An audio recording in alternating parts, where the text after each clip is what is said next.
दोस्तों आज का हमारा टॉपिक है UP board solution class 12 biology का चैप्टर नंबर 2 पुष्पीय पादपों में लैंगिक प्रजनन। तो दोस्तों आज के वीडियो में हम इस चैप्टर का सभी अति लघुत्तरीय प्रश्न को जानेंगे जो हमारे बोर्ड एग्जाम में पूछे जाते हैं। तो आइए करते हैं वीडियो को स्टार्ट। देखिए पहला क्वेश्चन हमारा क्या है। देखिए प्रश्न पहला क्या है, युक्त पुंकेसरी दशा किसे कहते हैं। यह क्वेश्चन 2017 में पूछा गया था। तो उत्तर देखिए, जब किसी पुष्प के सभी पुंकेसर परस्पर संलग्न होते हैं तब इसे युक्त पुंकेसरी कहते हैं। जब किसी पुष्प के सभी पुंकेसर परस्पर संलग्न का मतलब इकट्ठा होते हैं तो इसे युक्त पुंकेसरी दशा कहते हैं। जैसे कि क्या लिखा है, देखिए जैसे कि कुकुरबिटेसिस फैमिली के पौधे। अगला प्रश्न देखिए, प्रश्न संख्या 2, चतुर्थी पुंकेसर किसे कहते हैं। यह भी 2017 में पूछा गया था। तो उत्तर देखिए, जब एक पुष्प के 4 पुंकेसर लंबे तथा 2 पुंकेसर छोटे हों तो इसे चतुर्थ पुंकेसर अवस्था कहते हैं। जैसे सरसों के पुष्प में जब कोई फूल होता है, किसी फूल के जब 4 पुंकेसर लंबे और 2 पुंकेसर छोटे होते हैं तो इसे चतुर्थी अवस्था कहते हैं, जैसे कि सरसों के पुष्प में आप देख सकते हैं। अगला प्रश्न देखिए, प्रश्न संख्या 3, जौ या गेहूं के 100 दाने बनाने के लिए कितने अर्धसूत्री विभाजन की आवश्यकता होगी। यह क्वेश्चन 2017 और 18 में पूछा गया था। तो उत्तर देखिए, जौ या गेहूं के 100 दाने बनाने के लिए 125 अर्धसूत्री विभाजन की आवश्यकता होगी। अगला प्रश्न देखिए, परिपक्व परागकोश के अनुप्रस्थ काट का चित्र बनाइए। यह क्वेश्चन देखिए 2015 और 17 में पूछा गया था। तो उत्तर देखिए, यहाँ पे हमारा है परिपक्व परागकोश के अनुप्रस्थ काट का चित्र। तो आप चित्र का स्क्रीनशॉट ले सकते हैं। देखिए यहाँ पे हमारा ये चित्र है, इसको आप स्क्रीनशॉट ले सकते हैं। तो इस प्रकार से आपको चित्र बना लेना है। अब आइए देखते हैं अगला प्रश्न। देखिए 5वां प्रश्न क्या है, ऊर्ध्ववर्ती और अधोवर्ती अंडाशयों की लंब काट का नामांकित चित्र बनाइए। तो देखिए ये जो हमारा है चित्र में आप देख सकते हैं, ये वाला जो हमारा है ये क्या है, ये हमारा है अधोवर्ती अंडाशय और फिर जो बी वाला है ये है ऊर्ध्ववर्ती अंडाशय। इस प्रकार से आपको चित्र बना लेना है। आप चित्र का स्क्रीनशॉट ले लीजिए। आइए देखते हैं अगला प्रश्न। देखिए अगला प्रश्न क्या है, पॉलीगोनम प्रकार के भ्रूण कोश में कितने केंद्र उपस्थित होते हैं। यह क्वेश्चन 2017 में पूछा गया था। तो उत्तर देखिए, परिपक्व भ्रूणकोश 8 केंद्रीय व 7 कोशिकीय होता है। जो परिपक्व भ्रूणकोश होता है उसमें 8 केंद्रक होते हैं और 7 कोशिकीय होता है। 7 प्रकार की कोशिकाएं होती हैं। अगला प्रश्न देखिए, प्रश्न संख्या 7, भ्रूणपोष केंद्रक का निर्माण कैसे करता है, भ्रूणपोष केंद्रक का निर्माण कैसे होता है, इसमें उपस्थित गुणसूत्रों की संख्या कितनी होती है।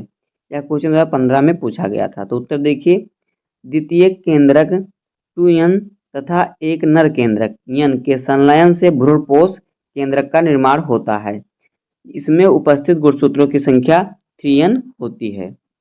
यानी कि द्वितीय केंद्रक 2n मतलब कि जो द्विगुणित होता है और एक नर केंद्रक जो आगुणित होता है, इसके संलयन से भ्रूणकोश केंद्रक का निर्माण होता है। अगला प्रश्न देखिए, अगला प्रश्न क्या है, निमिलिता को परिभाषित कीजिए तथा एक उदाहरण भी दीजिए। उत्तर देखिए, कुछ द्विलिंगी पुष्प ऐसे होते हैं जो कभी नहीं खिलते, इन पुष्पों को निमीलित पुष्प कहते हैं। ऐसे पुष्पों में बंद अवस्था में ही परागकोश फट जाते हैं जिससे परागकण पुष्प के वर्तिकाग्र पर बिखर जाते हैं और स्वपरागण हो जाते हैं। इस प्रक्रिया को ही निमिलिता कहते हैं। उदाहरण के लिए देखिए कनकौवा और फिर गुलमेहंदी, बनफसा और मूंगफली आदि के पौधे। अगला प्रश्न देखिए, प्रश्न संख्या 9, भ्रूणपोष का विकास आवृतबीजी पौधों में किस प्रक्रिया के फलस्वरूप होता है।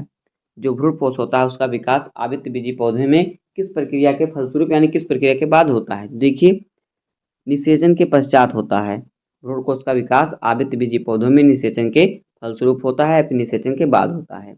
अगला प्रश्न देखिए, प्रश्न संख्या 10, प्रजनन की पाल्मेला स्टेज किस पादप में पाई जाती है। जो प्रजनन की पाल्मेला स्टेज है किस पादप यानी किस पौधे में पाई जाती है। तो देखिए प्रजनन की पाल्मेला स्टेज क्लेमाइडोमोनास में पाई जाती है।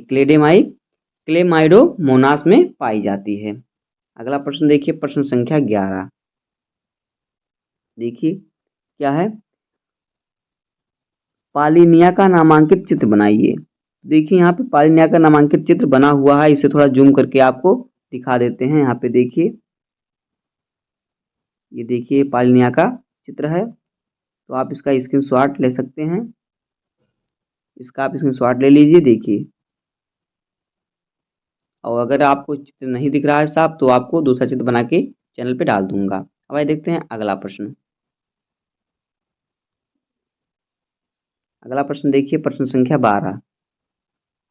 क्या कह रहा है, देखिए, निम्न में अंतर कीजिए। नंबर 1 क्या है, उभय लिंगी सरई तथा एक लिंग सरई।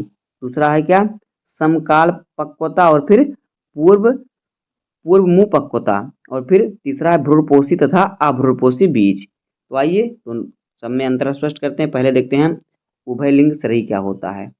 देखिए उभयलिंग सरई, देखिए जब नर तथा मादा पुष्प एक ही पौधे पर लगे होते हैं तो ऐसे पौधों को एक छयक कहते हैं, जैसे लौकी, कद्दू, खीरा, मक्का आदि, अरंडी आदि।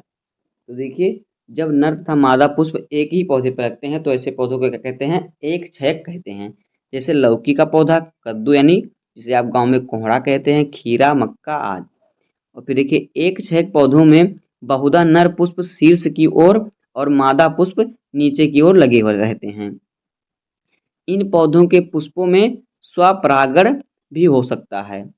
एक लिंग सरई, देखिए अब हमारा ये उभय लिंग सरई हो गया, फिर एक लिंग सरई। यहाँ पे देखिए हेडिंग है, थोड़ा ये रेड से नहीं किया हमने, नीले से लिख दिया, तो इसको समझ जाइएगा, ये हमारा हेडिंग है। जब नर तथा मादा पुष्प दो भिन्न पौधों पर लगे होते हैं तो ऐसे पौधों को द्विछयक कहते हैं, जैसे पपीता, सहतूत, भांग, केवड़ा, डेटपास आदि। द्विछयक पौधों में केवल परपरागण ही संभव है। आगे देखिए अगला देखिए हमारा क्या है, समकाल पक्वता। तो देखिए हमारा हेडिंग क्या है, समकाल परिपक्वता और फिर पूर्व काल पक्वता। तो पहले देखते हैं समकाल पक्वता में। तो इस प्रकार के स्वपरागण में पुष्प का परागकोश तथा वर्तिकाग्र एक ही समय में परिपक्व होते हैं। जब पुष्प का परागकोश परिपक्व होता है उसी समय वर्तिकाग्र भी परिपक्व होता है, जैसे कि गार्डेनिया, और फिर क्या, कानवाल वुअस, सदाबहार, गुलाबांस आदि। अब देखिए पूर्वीय पक्वता। तो देखिए जब पुष्प में पुमंग जयांग से पहले परिपक्व हो जाते हैं, जब पुष्प का पुमंग जो होता है वो जयांग से पहले परिपक्व यानी बड़ा हो जाता है, जनन के काबिल हो जाता है, तब इस अवस्था को पूर्वीय पक्वता कहते हैं।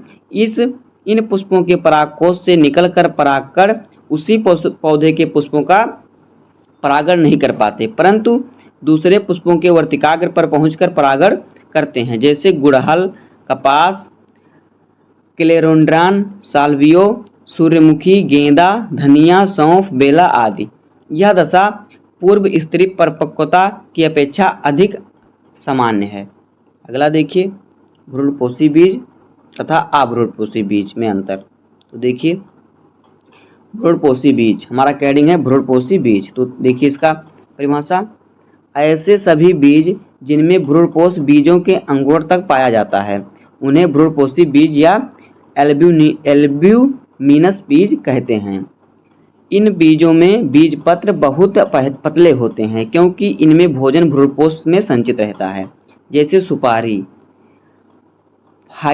फाइटेलेप्स, डेट यानी खजूर, आरंडी, गेहूं, मक्का आदि। अगला हमारा अभ्रूणपोषी बीज। तो देखिए कुछ पौधों जैसे चना, सेम, मटर में भ्रूण परिवर्धन में पूर्व रूप से प्रयोग हो जाते हैं। ऐसे बीजों के बीज पत्रों में भोजन संचित रहने के कारण ये मोटे होते हैं। इन्हें अभ्रूणपोषी या एक्स एल्ब्यूमिनस बीज कहते हैं। तो दोस्तों बस इस प्रकार से हमारा हो जाएगा अति लघुत्तरीय प्रश्न। उम्मीद है कि आपको वीडियो पसंद आया होगा। अगर आपको वीडियो पसंद आया हो तो वीडियो को लाइक कर दीजिएगा, चैनल पर नए हैं तो सब्सक्राइब कर दीजिए। मिलते हैं किसी नेक्स्ट वीडियो में, तब तक के लिए धन्यवाद। जय हिंद।